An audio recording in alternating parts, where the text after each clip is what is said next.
Pode Ser Melhor de hoje convidou duas pessoas muito especiais, o velejador, palestrante, autor, Beto Podiani. Seja muito bem-vindo, Beto. Obrigado, Roberto. Prazer. Prazer. E também o psicólogo, autor e idealizador do canal Nós da Questão do YouTube, Marcos Lacerda. Seja muito bem-vindo ao SBT. Obrigado, Roberto. É uma alegria estar com vocês. Alegria é nossa. E hoje a gente vai falar de um assunto que eu tenho certeza que faz parte aí da sua vida. Será que você está na direção correta? Você já começou aí um relacionamento e de repente foi tudo por água abaixo? Ou escolheu uma carreira e viu que não era aquilo que queria?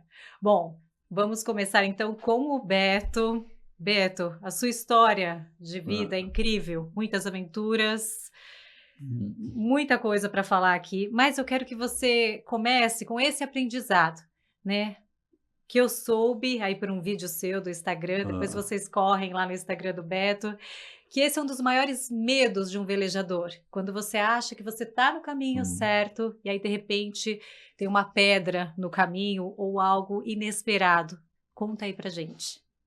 Na verdade, as pessoas me perguntam muito, né, se eu não tenho medo de tempestade, se eu não tenho medo de tubarão, esse tipo de coisa, que é o imaginário das pessoas, né? E eu, depois de 40 anos velejando, várias viagens, eu entendi que o maior medo ou a maior cilada que a gente pode ter na vida, não só no mar, é você achar que você está seguro e, na verdade, você está perdido e não sabe que está perdido. Porque quando você não sabe que você está perdido, as suas defesas estão totalmente abertas, né? Você não está alerta, você não está atento. Ao contrário de uma tempestade. Só pensar numa tempestade emocional, um relacionamento, você está atento a você, ao que você está sentindo, né? Então, no mar, você imagina se você está velejando numa área que tem corais, pedras, e você acha que está numa outra região, porque você errou a navegação, então você está numa outra situação de risco, mas você não está preparado para um impacto ou para ter atenção com as pedras. E aí teu barco bate, você afunda, e na verdade não era uma tempestade, era uma situação razoavelmente tranquila, mas pelo fato de você estar desatento... Tem até algumas imagens ali esse é um barco... do Beto, para quem está nos assistindo, para quem está nos ouvindo, tem umas fotos aqui belíssimas. Sim, a gente fez uma regata de Miami a Nova York, também é um barco que a gente veleja, né? Um barco sem cabine. Beto, e já aconteceu disso, assim, de uma pedra? Sim, esse testemunho meu, ele parte de um acidente no Caribe. Eu bati num banco de coral à noite, nós estávamos... à noite.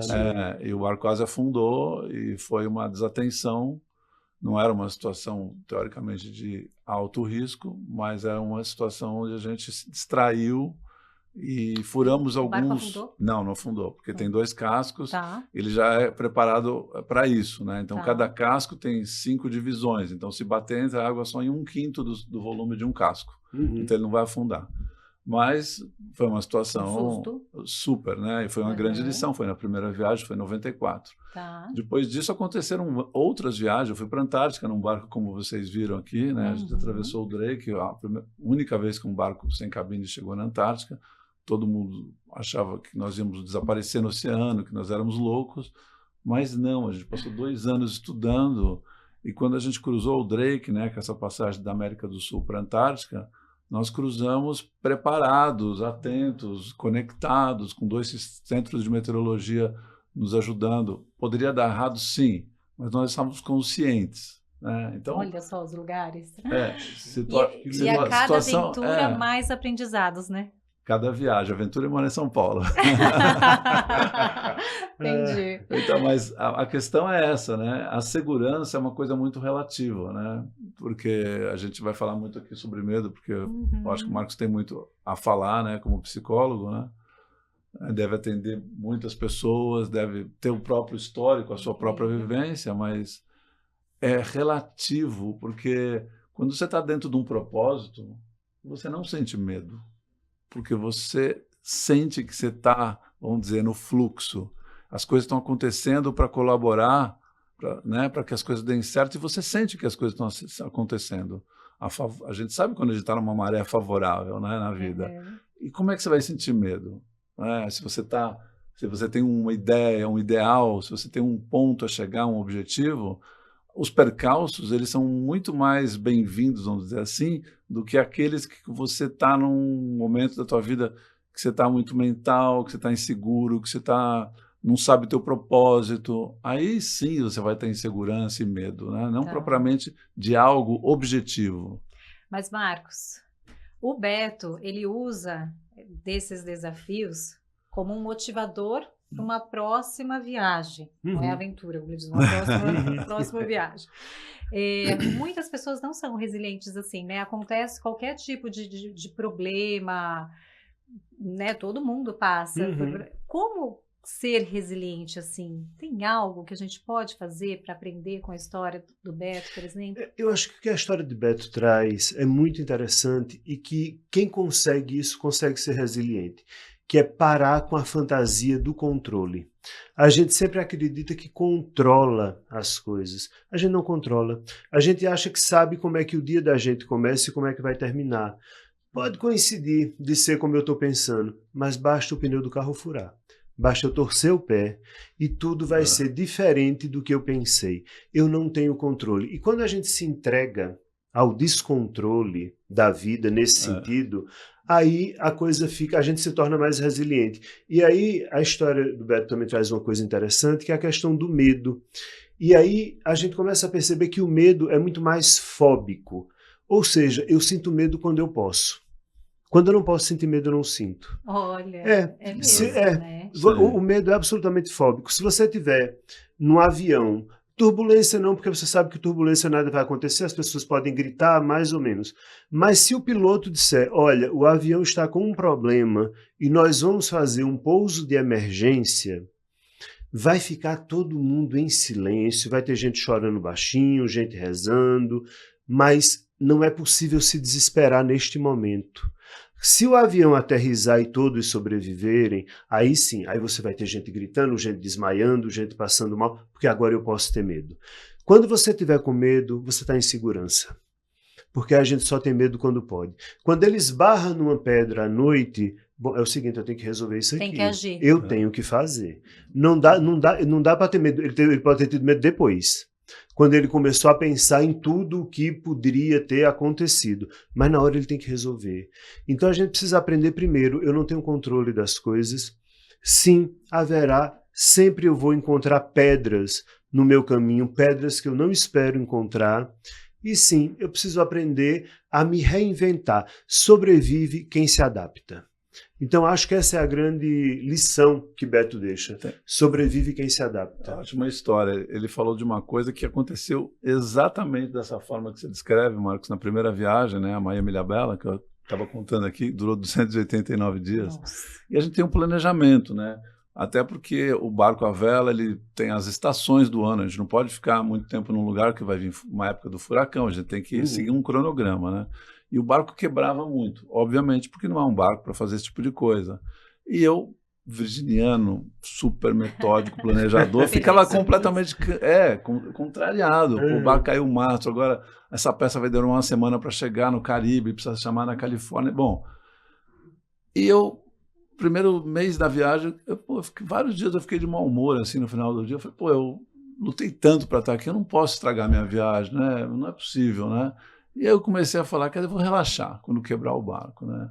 E o que acontecia? Todas as vezes, sem exceção, que o barco quebrou nessa viagem, a gente foi parar num lugar que a gente não havia pensado, não havia planejado, conheceu aquela figura que era, sei lá, um torneiro mecânico, um cara de uma marina, a casa de um pescador, e que abriu uma conversa maravilhosa. A gente dormiu na casa daquela pessoa, jantou, conheceu um mundo totalmente diferente, conheceu aquele habitat de uma outra maneira.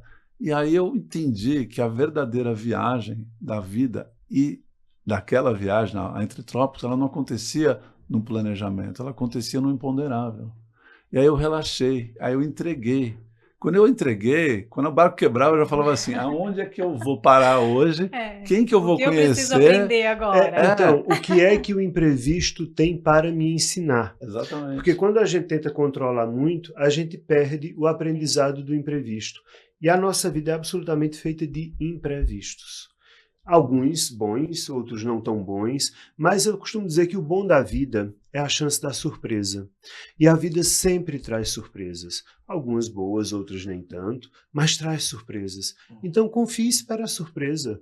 Vamos ver o que é que vem. Eu sou muito curioso por saber o que ainda virá, o que é que eu ainda vou ver, Sim. né? Então, assim, depois de uma certa idade, a gente olha assim, eu vi nascer o fax. O fax já não existe mais. E eu vi quando inventaram o fax. E hoje a gente tem um computadorzinho na mão que a gente se comunica com o mundo em segundos. Então, aguarde as surpresas da vida, não tente controlar tanto. Nós temos mais imagens impressionantes. Eu gostaria de falar um pouco da preparação física e mental.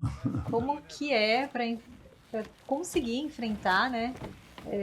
Esse clima e tudo mais, né? Porque a gente vê, olha só, a gente não tem cabine, aí, né? não tem cabine, tá nevando para quem tá nos ouvindo, né?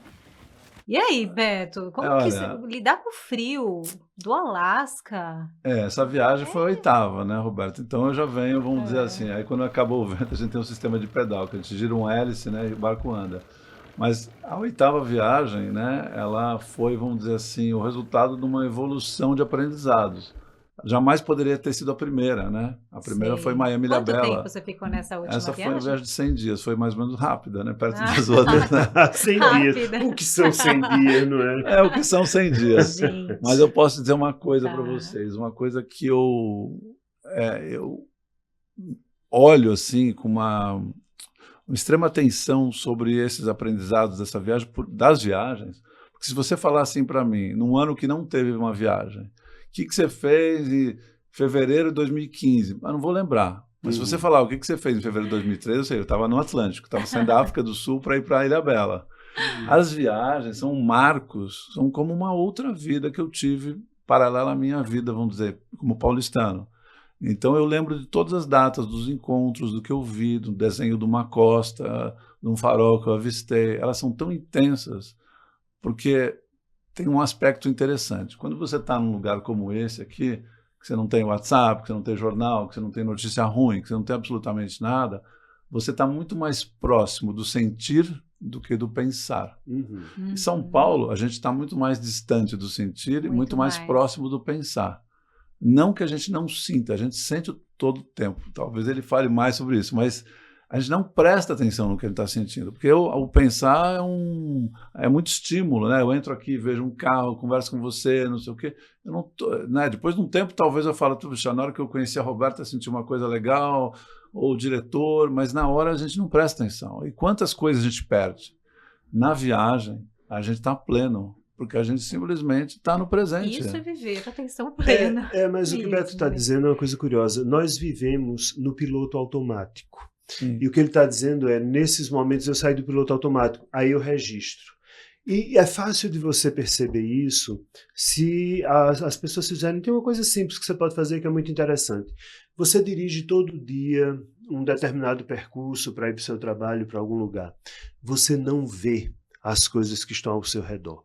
Você não vê. Então, você que está nos vendo ou nos ouvindo, tente fazer esse pequeno exercício de, na próxima vez que você estiver dirigindo para o seu trabalho, vá um pouco mais lento e comece a olhar atentamente para os lados. E desligar também o som. E desligar o som. Para prestar atenção. Para prestar atenção. Né? Você vai começar a ver que, nossa, eu nunca estive nesse lugar. Eu nunca vi essas casas, eu nunca passei, eu nunca vi essas árvores. E você passa todo dia por ali. E é esse desligamento que gera um desligamento afetivo também. Eu me desligo do que eu estou sentindo, porque eu estou muito mais ligado no que eu tenho que fazer. Então eu tenho que chegar no trabalho, eu tenho que produzir, eu tenho que pegar o filho na escola, eu tenho que... Passou a vida, né, Marcos? E aí passa a vida a gente sendo aquela pessoa que faz o que tem que fazer. E Beto rompe isso e diz, eu não vou fazer o que eu tenho que fazer. Eu vou... Porque ele virou a natureza, né? Naquela última foto que a gente viu, ele e a natureza eram uma coisa só. Então é como se ele se misturasse. Daí a ausência de pensamento. Ele se funde com a natureza. Ele volta a ser o que de fato nós somos e esquecemos. Porque nós somos natureza. né? E esse reencontro dele com a natureza é bonito. E essa Essa é uma imagem linda, né? Que é as baleias chegando no nosso barco numa baía no Ártico, né? As belugas, né? Beto, e essa preparação, como que é? Você assim, treina, você sim, academia? Faço academia. Preparação mental também? Como Então, que para essa viagem, eu fiquei 1 ano e meio na Reebok fazendo um personal 5 vezes por semana, quando eu podia. 5 vezes na semana? Sim, porque eu tenho 65 anos, né? Eu velejo muito tempo. Obviamente, meu corpo é diferente de quando eu tinha 30. Agora, meu corpo, eu tenho a favor o quê? A inteligência, a experiência. Então, eu não vou gastar toda a energia como eu gastava, porque eu tinha muita energia. Eu ainda tenho, mas eu tenho uma outra inteligência para conseguir fazer. Meu companheiro, o francês, o Igor, tem 39 anos, mora num veleiro, quer dizer, ele é uma potência em todos os sentidos. Então, eu, para chegar no nível dele, preciso remar muito. Essa é a preparação física, mas quando você se sente fisicamente apto e bem, mentalmente você também fica mais forte. E aí você faz musculação? Eu faço musculação, um pouco de pilates, equilíbrio, velejo fim de semana, pedalo na ciclovia, faço um pouco de tudo. Nada exagerado, porque você até vê meu corpo, é uma pessoa normal, não sou uma pessoa super musculosa. Você é um pouco fora da curva. Não, mas eu digo assim... é um pouco, Beto. Aquela... Fica 10 vezes. Não, mas isso é interessante mostrar isso, porque assim... Porque você também pode desconstruir essa ideia de que o cara tem que ser um cara forte, não sei o que, você tem que ser forte mentalmente. A mente é que controla tudo isso. Se a tua mente for fraca, você pode ser um He-Man, você vai quebrar na hora. E o que você acha que fez com que você construísse essa mente fortalecida? Ao longo das minhas experiências, eu sempre acho que fui muito observador de mim, sabe? Então, as coisas que eu percebi que eu precisava mudar e corrigir no meu rumo, emocionalmente falando, eu sempre fui bastante atento. Eu não deixo, sei lá, se eu estou aqui conheço o Marcos fala uma coisa para mim que ele percebeu, nossa, eu vou levar esse negócio para casa e vou ficar atento. Na primeira oportunidade que eu agir de acordo com o que ele percebeu, e ele falou, o Marcos tem razão, eu preciso prestar atenção mais nisso. Então, eu sou uma pessoa bastante atenta às mudanças que eu preciso promover, porque todos nós temos padrões mentais, né? A gente nasce numa religião, numa família, sei lá, tem gente que tem ideologia, religiosidade, são padrões mentais. Então, se você pensar que você não é o padrão mental, você é um ser espiritual, não é ele, não é ela, não é bolsonarista, não é lulista, a gente não é nada, na verdade, né? Nós somos um ser. E quanto mais eu me distancio da ideia de ser alguma coisa para ser simplesmente quem essencialmente eu sou, mais eu vejo que eu consigo promover mudanças dentro dos meus padrões mentais. Eu acho que isso me ajudou muito a lidar com as minhas deficiências, as minhas dificuldades. Assim. Primeiro, como ele falou, não ser tão controlador, aceitar.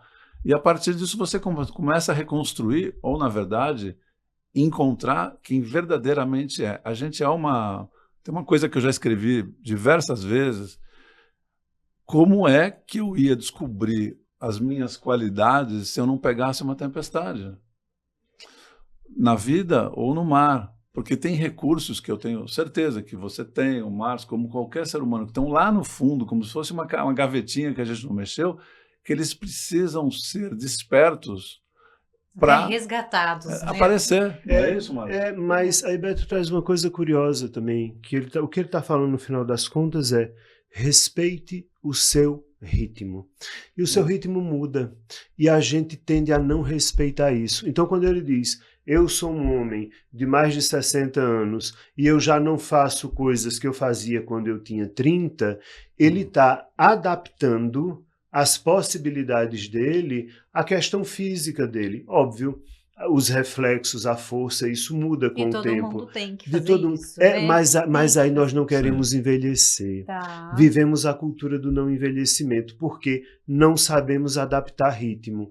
Aí a gente quer, aos 55, né, ter a ereção de 15, né, o garotão lá. Não vai ter. Não é assim. O corpo responde diferente. Então, você consegue, quando você respeita o seu ritmo, aí você descobre coisas a seu respeito. Ele consegue a força mental que tem porque ele não se atropela. Então, quantas pessoas que estão nos ouvindo se atropelam esperando delas coisas que talvez elas já tenham podido um dia, mas que não podem mais, mas podem outras. Mas e De aí, outra Marcos, e forma. lidar com a ansiedade? Tem muita gente que sofre com ansiedade, né? Você como psicólogo. Isso. E aí? Como que a gente tem que falar para essa pessoa? Procurar ajuda, claro, quando é uma ansiedade patológica, Sim. mas assim, para ela despertar, nossa, eu sou ansiosa, né? Tem gente que não tem nem sabe se é, né? Sim. É, Atenha-se ao presente. O ansioso, ele vive em qualquer lugar, menos no presente. sim. Ele está sempre no futuro. O que é que vai acontecer? E se eu perder o emprego? E se tal E é um coisa controlador, acontecer? né? E é um controlador. Então, atenha-se ao presente. O que é que você tem hoje? O que é que você está vivendo hoje? Tem gente que tem medo de quando eu for morrer. Você está morrendo agora? Não. Então, vamos viver agora. Na hora em que eu me pego com o presente, eu mato a ansiedade. O ansioso vive no futuro e o deprimido no passado. Então, é preciso que se viva hoje. Tem uma coisa que eu gostaria de complementar, que eu acho que é a falta de confiança, né? Normalmente o ansioso não tem confiança nenhuma. Nem nele, nem na vida, nem no mecanismo que é, vamos dizer, universal, né? Da nossa existência, né? Porque se você tem alguma fé, não estou falando de religião, estou falando da própria fé em Da você, espiritualidade espiritualidade, mesmo, fé né? nos desígnios, na tua missão, no teu contrato de alma, o que pode ser mais forte do que isso?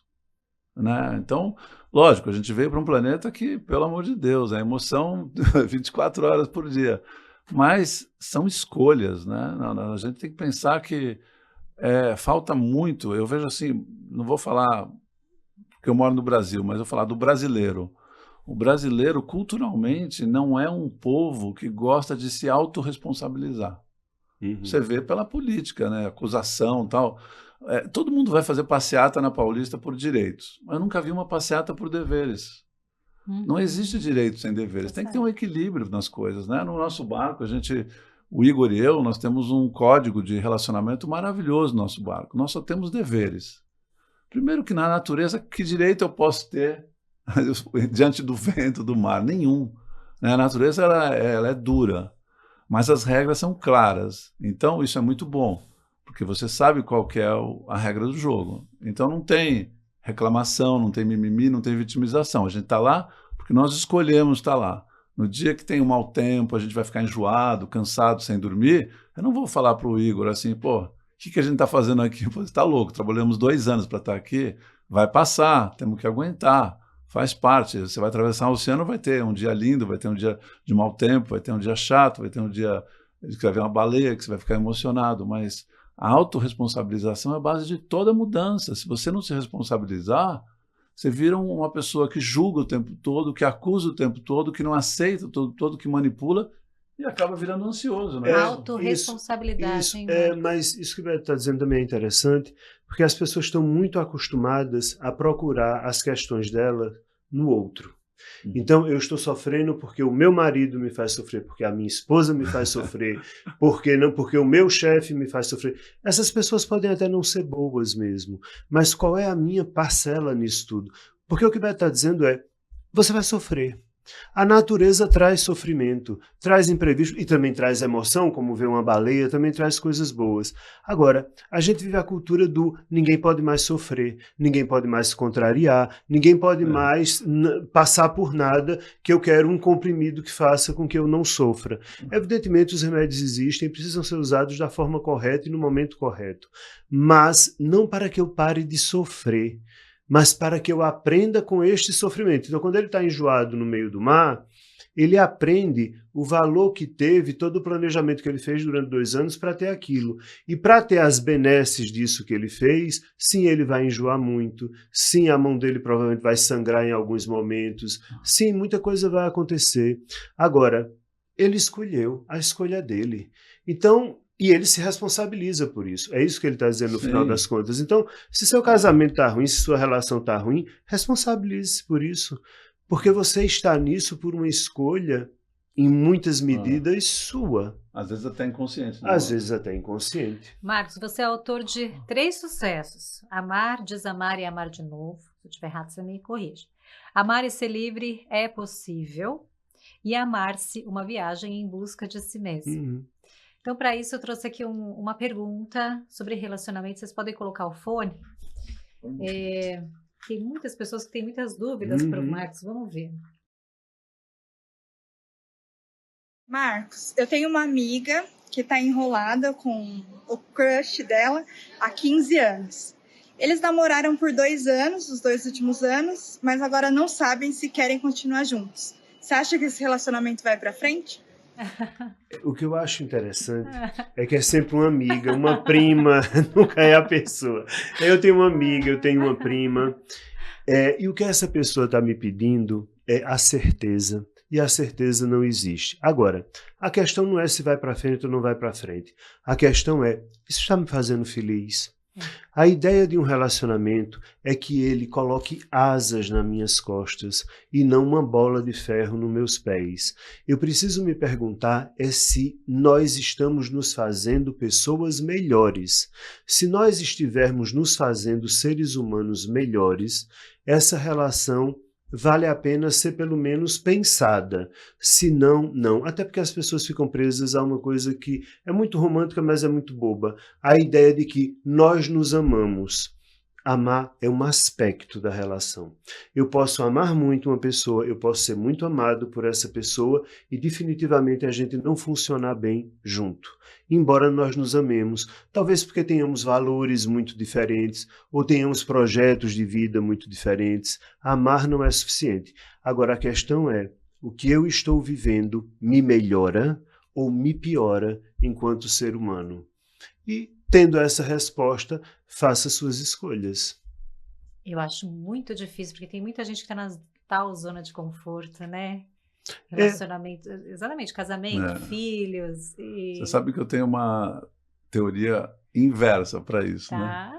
A zona de conforto, na verdade, é uma zona de desconforto. É. Porque, no fundo, você está caminhando com um espinho no pé e você sabe, né? Quando você está lá, que você quer ficar, vamos dizer, no quentinho, mas não está quentinho. Você sabe, no fundo, que não está quentinho. Agora, se você está lá numa situação, sei lá, você tem um projeto, né? O Marcos vai escrever um livro. Pô, ele está trabalhando, está escrevendo, está dormindo pouco. Vamos dizer, a pessoa vai falar assim, não, tá, mas ele está pleno, ele está feliz. Está numa zona de desconforto, mas, na verdade, é confortável ver as coisas serem construídas. Tem uma... O movimento, precisa ter movimento. E o que Beto diz é uma coisa interessante porque é perigoso.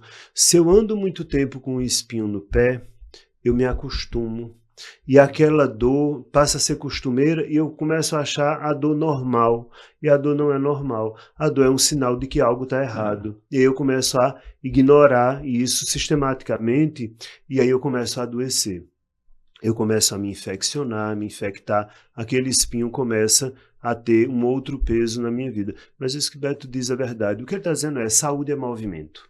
Você precisa estar em movimento o tempo inteiro. Não é à toa que ele não para, né?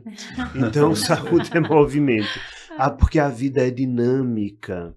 Nós não conseguimos. A gente só encontra uma linha reta quando a gente morre. Aí tudo dá uma linha reta. Fora disso... Qualquer coisa que você procure em você jamais será uma linha reta. Serão curvas, serão subidas, serão descidas. Então é preciso sim entender que não é confortável estar com um espinho no pé. Por mais que isso pareça, por mais que isso não seja tão assustador, mas o que é que vai acontecer se eu tirar o espinho do pé? Teste a realidade. Gente, a Arrisque dor pra pode saber. mostrar que você não está em um caminho correto em relação a relacionamentos. Acho que a gente tem mais uma pergunta, vamos ver. Marcos, quando é que a gente sabe se o nosso relacionamento está naufragando ou se é apenas uma crise? Naufrágio. Parta sempre do seguinte princípio: está naufragando. Sabe por quê? Porque se eu não partir do princípio que está naufragando, eu paro de cuidar deste relacionamento. Então, sim, haverá altos e baixos numa relação. E isso não significa necessariamente naufrágio. O naufrágio vem do não cuidar. E as pessoas, quando finalmente conseguem se relacionar com as outras, se descuidam dessa outra. Então, não se descuide do seu relacionamento. Viva como se ele sempre estivesse naufragando. Viva como se a qualquer momento seu barco fosse bater numa pedra. Porque pode ser que bata. E eu só vou evitar que bata numa pedra se eu estiver atento a isso. Então, quando, por exemplo, eu escrevi amar, desamar, amar de novo, não é simplesmente amar, desamar, amar de novo a mesma, uma pessoa diferente. É amar, desamar de novo a mesma pessoa. Então, se você quer que seu relacionamento dê certo, primeiro comece a pensar que sim, ele pode naufragar. Eu preciso cuidar dele todo dia, como quem cuida da rota de um barco. E, em segundo lugar, eu preciso aprender a perdoar o outro. E não é perdoar a traição, isso é bobagem. É perdoar o outro pelo outro não ser quem eu gostaria que ele fosse. Porque o outro necessariamente não vai sempre corresponder às minhas expectativas, como eu também não vou sempre corresponder às expectativas do outro. E tudo bem. Então, sim, parta sempre do princípio que o seu relacionamento está naufragando, porque assim, talvez ele nunca naufrague. É isso, né, Beto? Uma conexão aqui com a Pedra do Caribe lá. Então. Vamos falar então de desapego, né? Eu acho que para fazer qualquer uma dessas viagens, você tem que levar o mínimo de coisas. Viagem leve, Como viagem que é longe, isso? né? Esse é o slogan do barco, né? É o Até mínimo do mínimo. porque o barco tem 200 quilos, né? Você não pode levar mais do que 50, né? É um grande aprendizado.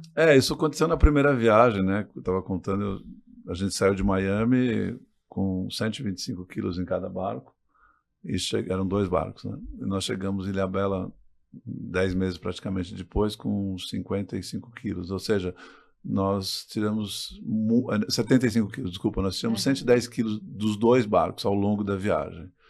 Então, a viagem foi um aprendizado de otimização de recursos, né? O que é importante, as escolhas, né, na vida, né? Se eu for trazer um paralelo para a nossa vida diária, né?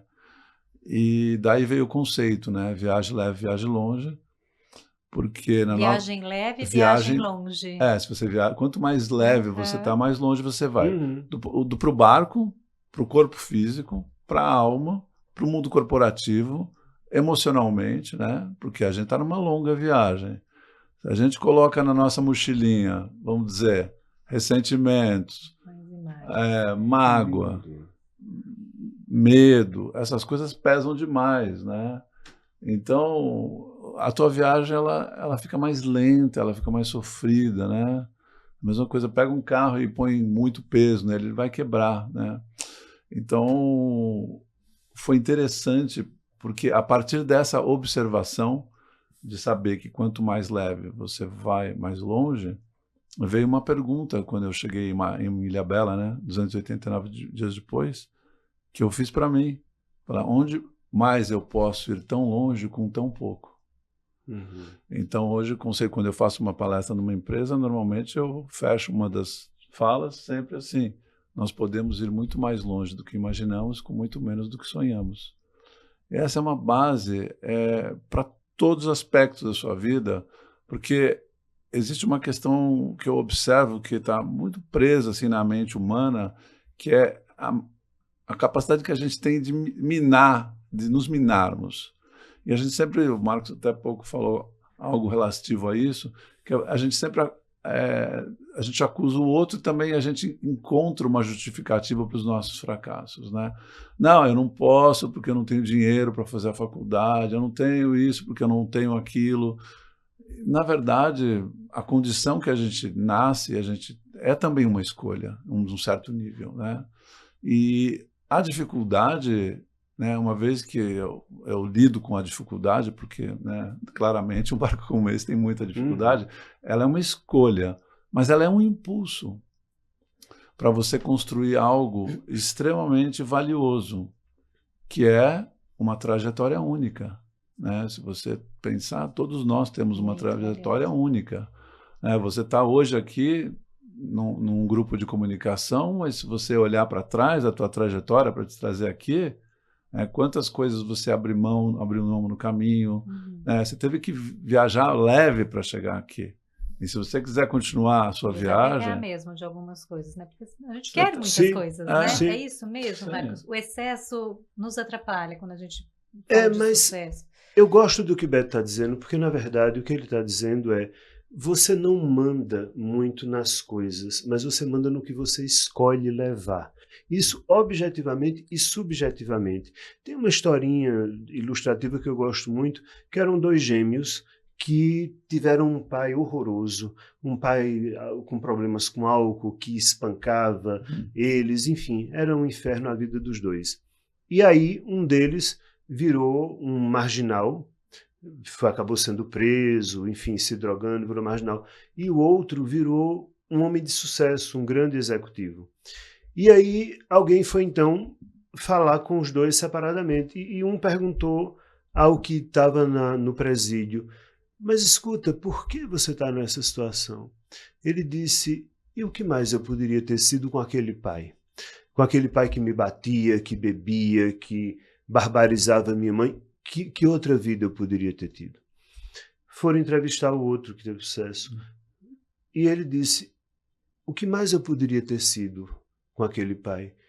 Se não ter lutado para me salvar e ter procurado outro caminho. Compreende? É a mesma situação. Ninguém controla essa situação. Mas como é que eu levo esta situação? De forma pesada ou de forma leve? É o impulso, né? É o impulso, E todos exatamente. temos escolhas, né? Então Sempre, nós acabamos tendo, porque não importa o que quer que seja, qualquer coisa que eu pegue, um pão, uma barra de ferro, não importa, por mais fino que eu parta, que eu tire uma fatia finíssima, por mais fino que seja, haverá 2 lados. Sempre há 2 lados. Sim. Exatamente. A nossa escolha, né, de um barco aberto não é porque a gente é masoquista, não. É porque... Ah, que bom você explicar, Beto. Vamos dar a explicação, então, que eu ia chegar nessa pergunta. A gente sempre acha que as pessoas imaginam que a gente tem essa tendência, mas não. É porque o barco, por ser limitado, ele nos obriga a trazer soluções, desenvolvimento. Então, uma história curiosa. Em 93, quando a gente fez o planejamento dessa primeira viagem, a gente velejou todo o Caribe. Depois, quando nós chegamos na Venezuela, nós entramos pelo Rio Orinoco, subimos 1.800 quilômetros com motorzinho de popa. Ali tinha que ter motor, né, porque era contra a corrente, época das chuvas e tal. Entramos num canal de 300 quilômetros que liga o Orinoco, na Venezuela, com o Rio Negro, no Brasil. Depois descemos o Rio Negro todo até Manaus, depois o Amazonas todo até Belém. Foram 75 dias na floresta amazônica. Bom, na época, a gente precisava encontrar uma comunicação, um sistema, porque eram radioamadores na época que os veleiros tinham, mas um negócio gigante, que no nosso barco não tinha nem como levar aquilo, né? 40 quilos de energia, não tinha como. A gente começou a pesquisar, e aqui em São Paulo encontramos uma empresa chamada ESCA, e eles nos emprestaram um equipamento que chamava, sabe o quê? Internet via satélite. Olha, nós não sabíamos o que é aquele nome, a gente só repetia igual um papagaio. 94. Mas era um notebook, que a gente chamava computador portátil, uma anteninha que via satélite, e a gente podia mandar um e-mail de 2 linhas, no máximo, que demorava 7 minutos para chegar na ESCA. E a ESCA ligava na minha casa para minha mãe e falou: olha, o Beto está vivo lá, e tá aqui, eles estão muito bem, estão lá no meio do Rio Orinoco. Então, quando que eu ia pesquisar sobre internet em 93? Né, o Marcos e eu? Nunca. Então, soluções, contei uma, mas tem soluções de alimentação, a gente não tem como levar água, a gente desaliniza a água manualmente no equipamento de náufragos. Então a gente economiza muitas vezes 300 quilos, que não é mais do que o peso do próprio barco, né? Então o desenvolvimento, ele sempre na vida do planeta, da humanidade, ele vem muito com a necessidade, né, do momento. A gente vê as guerras, como se desenvolveu a tecnologia durante as guerras, os períodos, né, de conflito, e do ponto de vista humano também, né? Então a adaptabilidade, a questão da gestão do sono, a alimentação diferente. O Marcos falou uma frase no começo, que é uma frase do Darwin, né? Não sobrevive o mais forte, sobrevive quem se adapta melhor. Então o barco, ele nos dá essa possibilidade da gente explorar. E uma coisa que eu percebi é que, vamos dizer, eu nasci em 1957, né? E a gente está numa geração, vamos dizer, Netflix, sofá, não sei o quê. O sofá, ele é muito mais perigoso do que tomar chuva, ficar no frio. Porque o sofá, ele não... Se a gente olhar que a família humana está há 200 mil anos no planeta, a gente tem muito mais tempo na natureza e num ambiente inóspito do que dentro da casinha quentinha com comida industrial. Então, a gente vê a sociedade doente Sim. porque a gente está se adaptando a sermos robôs. É uma adaptação para uma vida robótica. Então, quando eu olho o meu barco, assim, que vocês viram no Ártico, é impressionante, mas o meu corpo, ele entende melhor isso, essa foto do que... Gente, olha. Ele entende melhor isso do que o sofá com a Netflix. Sim. Com certeza absoluta. Sim. Porque aqui eu tenho um histórico no meu DNA de fugir do urso, de fugir da outra tribo, de comer uma vez por dia, quando podia comer, né? A gente tem uma inteligência no nosso DNA. Agora, a gente por que tem tanta gente com tantas coisas e tantos problemas? Eu me pergunto, eu não posso, nem sei, será que há 300 anos atrás tinha tanta gente com pânico? Não sei, é uma questão, sabe? Eu acho que é uma doença moderna, né? Por que ter pânico, né? Aí esse é um urso polar, né? Assim, tão fofinho de longe, né? De longe. Mas de perto não. Ele tem 600 quilos, é o predador mais perfeito do planeta, porque ele corre e nada muito bem, né? Então, eu estava contando aqui um pouquinho antes de começar o programa que quando começamos a viagem numa aldeia inuit, esquimós, né? Os caçadores falavam assim, olha, a gente aconselha vocês não escovarem o dente com pasta de dente, porque o urso polar pode sentir o cheiro a 20 quilômetros. Nossa. E ele vai ficar curioso para saber que cheiro é esse, vai vir averiguar. Então, presta atenção na direção do vento. Bom, quem não vive não tem história para contar mesmo, porque o Beto ficaria aqui, né, Beto? As 3 horas, seria uma delícia ouvir. Mas o nosso podcast está chegando ao fim. Eu quero que o Marcos passe o exercício final, que eu sei que vocês estão esperando. Você preparou alguma coisa para a gente, Marcos? Preparei algumas questões que eu acho que vale a pena que as pessoas se coloquem. Tá. Sabe? Em primeiro lugar, você, seja lá qual dificuldade você está vivendo, experimente fazer o exercício de parar de ter pena de você. As pessoas estão muito habituadas a terem pena delas mesmas, como se elas fossem sempre vítimas, como se elas sempre fossem coitadinhas. Numa certa medida eu posso mesmo ser vítima das coisas, mas eu preciso parar de ter pena de mim, porque isso ajuda muito pouco. A vida não é justa? Não, não é justa. Não há justiça econômica, social, moral, ética? Não, não há. E tudo bem, estamos todos submetidos a isso, mas a gente precisa parar de se vitimizar tanto. Essa é a primeira coisa. A segunda coisa é, tenta olhar as coisas de uma forma mais realista, porque normalmente, e isso o Beto faz bem, ele olha as coisas de uma forma muito realista. Normalmente a gente pinta as coisas com as cores do nosso desejo. Né? Eu gostaria... Qual é a situação exatamente que eu tenho? Né? O que é que eu tenho hoje? E o que é que eu posso fazer com isso? Então, vamos tentar. Por exemplo, uma das coisas que eu mais tenho saudades na minha vida é do abraço da minha mãe. E que eu jamais terei novamente, porque ela já não está mais aqui. Tudo bem, ela não está, é uma realidade. O que é que eu posso fazer com isso? Então, não adianta eu ficar olhando com o olho do desejo. Eu preciso olhar as coisas sem fantasiar muito e ser mais objetivo nisso. Então não tenha pena de você, seja um pouco mais objetivo na forma de olhar as coisas e, sobretudo, pare, que a gente já começou a falar aqui, de responsabilizar o mundo pela sua vida. Qual é a sua responsabilidade pela vida que você tem?